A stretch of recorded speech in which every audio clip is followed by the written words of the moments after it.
তো বন্ধুরা চলে আসলাম কিন্তু রান্নার কাছে। আজকে বিকালবেলায় দুপুরে রান্না করিনি, রান্না করছি এখন দেখুন এই কাঁকড়া মাছ। আমি এখান থেকে কিছু নিয়েছি, কাঁকড়া আর কষি দিয়ে রান্না করছি। আমি রান্না কিন্তু অলরেডি চড়িয়ে দিয়েছি কড়াইতে, আর কাঁকড়া দিয়ে আর কচু দিয়ে কিন্তু সুন্দর করে ভেজে নিলাম।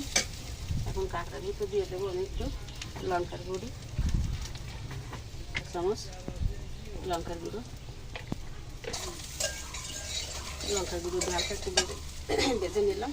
কিলো দিছি কিছুটা,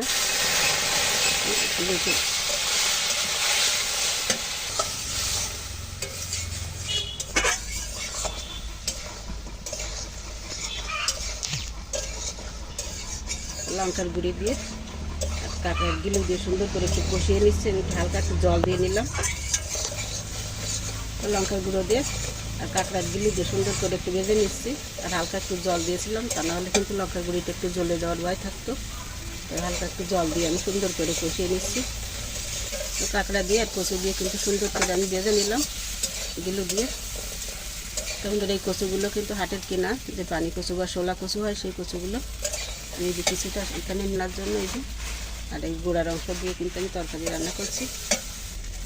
এখন গরম জল দিয়ে দিচ্ছি।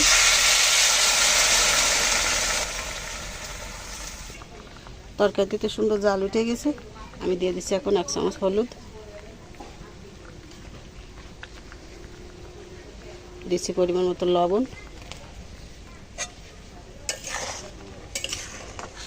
একটু ভালো করে মিশিয়ে নিলাম।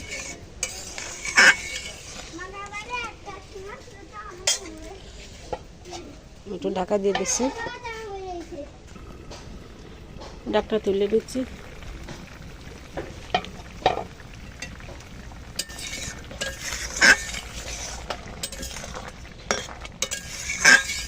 রান্না কিন্তু প্রায় হয়ে গেল, এখন তরকারিও কিন্তু টেনে গেছে আর সিদ্ধ হয়ে গেছে সুন্দর, এখন কত সুন্দর।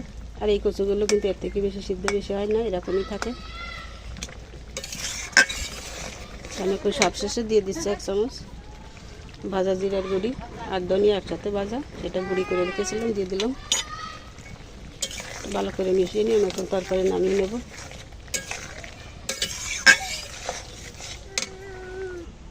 তো রান্না হয়ে গেল, এই তরকারি নামিয়ে নিয়েছি।